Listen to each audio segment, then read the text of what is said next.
High viewers. ఆంధ్రప్రదేశ్లో వివేకానంద రెడ్డి హత్య జరిగిన తర్వాత వైసీపీలు చేసిన డ్రామాలు అన్నీ కావు, వాళ్ళు చేసిన శవరాజకం అంతా ఎంత కాదు. సరే, మొత్తానికి వైసీపీలు గెలిచారు.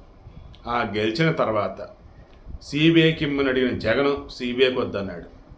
చంద్రబాబు నాయుడు హయాంలో ఒక స్థాయి అధికారిని నియమిస్తే ఆ అధికారి స్థాయిని తగ్గించి వేరే అధికారితో సిట్ అని చెప్పేసి నియమించి ఎక్కడికక్కడ సాక్ష్యాలు తారుమారు చేయటం, అండ్ అసలు ఆ రోజు ఏం జరిగింది ఏంటి అన్నప్పుడు దానిని పక్కన పెట్టేయటం, కేసుని ఏదో ఒక విధంగా డైల్యూట్ చేయాలి, ఇదే చేశారు.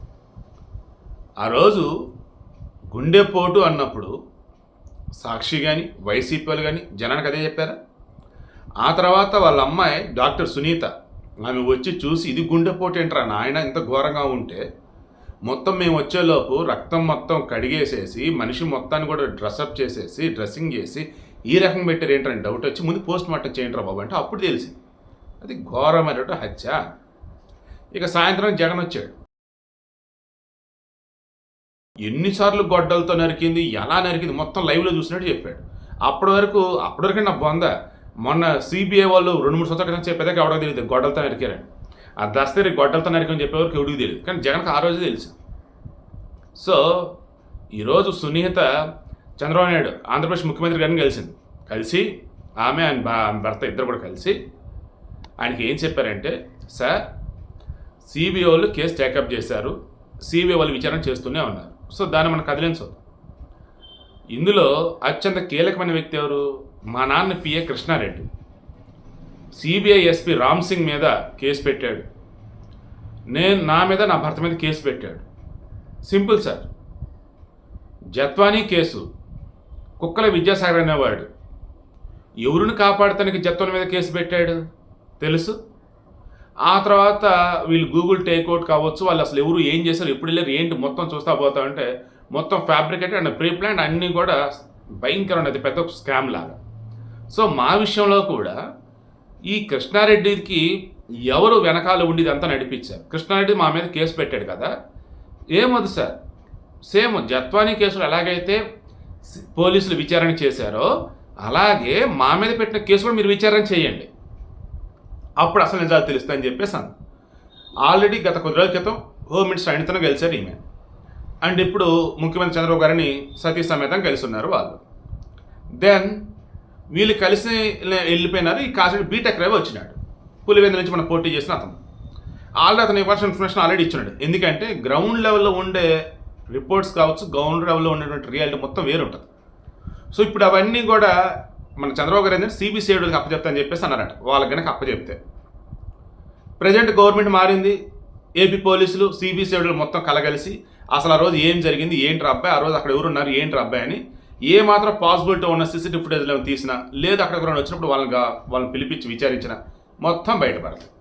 ఇక ఇప్పుడు కుక్కల విద్యాసాగర్ అనబడే వ్యక్తి ఇద్దరు మనుషులను చూపించి వీళ్ళే జత్వానికి 5 లక్షలు ఇచ్చారు అన్నారు. ఎవరురా వీళ్ళు అంటే, అయ్యా తిరుమల దర్శనానికి టికెట్లు అడిగామయ్యా, ఆధారం మనం ఇచ్చామయ్యా, మరి ఇదేందిరా మీరు 5 లక్షలు ఇచ్చారంటే జత్వానికి, ఎవరయ్యా జత్వాని అని చెప్పేసి అన్నారు. అయిపోయా. అలా ఇప్పుడు ఈ పిఏ కృష్ణారెడ్డి సునీత మీద సిబిఐ ఎస్పీ రామ్ సింగ్ మీద కేసు పెట్టాడు. ఎలా పెట్టాడు, వెనకాల ఎవరుండి పెట్టించారు, ఇప్పుడు ఏమన్నా బయటపడదు. ఏ మాత్రం బయటపడ్డా అంటే ఫస్ట్ వికెట్ జైలుకి వెళ్ళాల్సింది అవినాష్ రెడ్డి. అవును, అవినాష్ రెడ్డి అసలు ఎక్కడున్నాడు? పోటీ చేశాడమ్మన్నా, పోటీ చేశాడు, గెలిచాడు. గెలిచిన తర్వాత మీరు మ్యాక్సిమం గుర్తెచ్చుకోండి, ఈ 3.5 నెలల్లో ఎన్ని చోట్ల కనిపించుంటాడు, ఎన్నిసార్లు కనిపించుంటాడు, ఎక్కడైనా మాట్లాడాడు? నాకు గుర్తున్నంత వరకు 1-2 సార్లు మీడియాలో వచ్చాడు, లేదా బయట కనపడ్డాడు. ఇక ఎక్కడున్నట్టు తెలియదు. మన పార్లమెంట్ సమస్యలు జరిగాయి అప్పుడు కూడా కనిపించలేదు, గుర్తు రావట్లా. ఊర్లో ఏడున్నాడు ఏంటో తెలియదు. హైదరాబాద్లో ఉన్నాడా, బెంగళూరులో ఉన్నాడా, ఎక్కడున్నాడు? పోనీ విదేశాలకు వెళ్ళాడంటే ఆల్రెడీ రూల్స్ ఉన్నాయి కదా, బెయిల్ ఇచ్చారు కదా ఆయనకి, సో కష్టం. ఇండియాలో ఉన్నాడు, ఎక్కడో దాంకున్నాడు, కలుగులో ఉన్నాడు, బయటికి లాగుతారు. ఎలా? జత్వానీ కేసులో అయితే ఐపీఎస్ వాళ్ళని వికృత క్రీడని ఎలాగైతే బయటికి లాగారో, వివేకానంద హత్య కేసు సంబంధించి వాళ్ళ పిఏ కృష్ణారెడ్డి కేసు పెడతాం కానీ, అండ్ అవినాష్ రెడ్డి మీద అరెస్ట్ వారెంట్ ఉండి సిబిఐ అరెస్ట్ చేయడానికి వచ్చినా అతను అరెస్ట్ కానివ్వకుండా అడ్డుకున్న పోలీసులు ఎవరు? అండ్ జగన్మోహన్ రెడ్డి ఏం చెప్పాడు ఏంటి, ఇవన్నీ కూడా ఇప్పుడు బయటపడతాయి. మీకు అర్థమవుతుంది ఏం మాట్లాడుతున్నా? సింపుల్గా ఒకటే అంటున్నా, ఎనీ టైం జగన్మోహన్ రెడ్డా, భారతిరెడ్డా, ఎందుకంటే వీళ్ళ దంపతులే కదా అవినాష్ రెడ్డికి సంబంధించేసి ద బెస్ట్ వీళ్ళ వెనకాల ఉండి అండగా ఉంటున్న వాళ్ళు. మిగతా ఎవ్వరు కూడా వైఎస్ ఫ్యామిలీలో అవినాష్ రెడ్డి అంటే ఆమె దూరం అంటా ఉన్నారు. జగన్మోహన్ రెడ్డి తల్లి విజయలక్ష్మి అండ్ జగన్మోహన్ రెడ్డి చెల్లి షర్మిల, జగన్మోహన్ రెడ్డి బాబాయ్ కూతురు సునీత అండ్ రిమైనింగ్ వాళ్ళు ఎవరు కూడా అసలు అవినాష్ రెడ్డి అంటే ఆమె దూరం. అండ్ మోరవర్ అసలు అటువంటి వాడికి నువ్వు ఎట్ట టికెట్ ఇచ్చావు బాబు అని చెప్పి మొన్న అడిగారు వాళ్ళు. సునీత షర్మిల సైతం గట్టిగా ప్రచారం చేయబట్టే అక్కడ అవినాష్ రెడ్డికి భయంకరంగా ఓట్లు తగ్గినాయి. అయినా సరే గెలిచాడంటే జగన్మోహన్ రెడ్డి ఆ రకంగా మేనేజ్ చేశాడు. ఈలోపు ఎవరైనా సపోర్ట్ వచ్చారంటే విమలారెడ్డి అని ఒక ఆమె వచ్చింది. ఎవరు ఏమంటే ఈ షర్మిల వాళ్ళ మేనత్త, దట్ మీన్స్ జగన్ యొక్క మేనత్త. అవినాష్ రెడ్డి కూడా బంధువే. ఆమె వచ్చి అవినాష్ రెడ్డిని యవనస్తుడు, జగన్ అందుకే సాయం పెట్టుకున్నాడు, జగన్ తోడ్పడతాడని చెప్పేసి బైబుల్ భాషలో ఏవేవో చెప్తా ఉంది ఆమె. మొన్న మధ్య ఏకంగా షర్మిలని సునీత కూడా అంటుంది, అమ్మాయిలు మీరేంటి కుటుంబ పరువును రోడ్డుని గిడుస్తున్నారు, తప్పిది, ఆ పిల్లోడు మంచోడు అవినాష్ రెడ్డి నాకు తెలుసు అని ఏదో చెప్తా పోతా ఉంటే మీ అన్నమ్మ వివేకానంద రెడ్డి తెలుస్తుందా నీకు అని చెప్పేసి వాళ్ళు ఇవ్వాల్సిన విధంగా వాళ్ళు ఇచ్చున్నారు.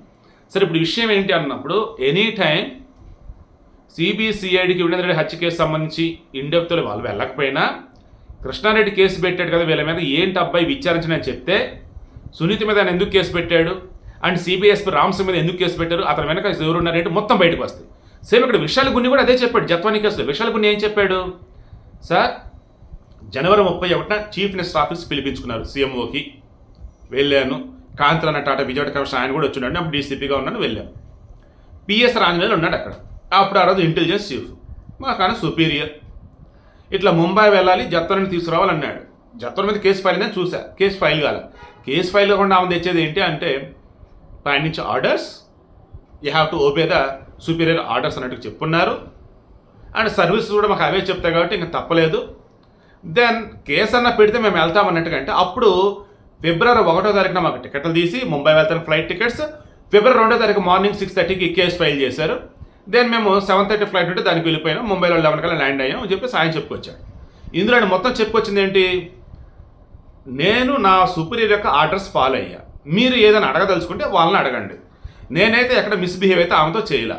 జత్వాని అడిగినప్పుడు చెప్పింది, దుర్గాదేవిని ఒక ఎస్ఐ ఘోరాత ఘోర నన్ను పొట్టలో దన్నింది, రాష్ట్రపతికి నేను లేఖ రాశాను, ఆమె చర్యలు తీసుకోమని చెప్తే విచారణ చేయమని చెప్తే స్టేట్ పోలీసులే ఇంతవరకు ఏం చేయలేదని చెప్పేసి అంటే ఇమ్మీడియట్గా ఆమె కూడా సస్పెండ్ చేసి పక్కన పెట్టారు. సో ఇప్పుడు మీకు అర్థమవుతుంది ఏంటిది, కొంతమంది ఎలా అంటే ఈరోజు వాళ్ళ కుటుంబాన్ని కాపాడుకోవాలన్నా లేదు వాళ్ళ కెరీర్ని కాపాడుకోవాలన్నా వాళ్ళ పై వాళ్ళు చెప్పింది వెనక తాగటంలా.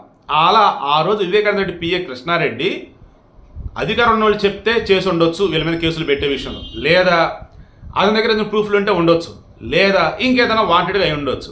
ఇవన్నీ కూడా బయటపడాలి అంటే సునీత కోరుకున్నట్టుగా, ఆంధ్రప్రదేశ్ ప్రజానీకం కోరుకున్నట్టుగా వివేకానంద రెడ్డి ఆత్మ శాంతించాలంటే ఖచ్చితంగా సిబిఐలో విచారణతో పాటు సైమల్టేనియస్గా ఏపీలో సిఐడి చేత కానీ సిబిసిఐడి చేత విచారణ చేయించాల్సిందే చంద్రబాబు నాయుడు గవర్నమెంట్. అప్పుడే జగన్, భారతీయ, అవినాష్ రెడ్డి ఎవరు ఏంది జైలుకి వెళ్ళేది అన్నది ఒక క్లారిటీ అనేది వస్తుంది.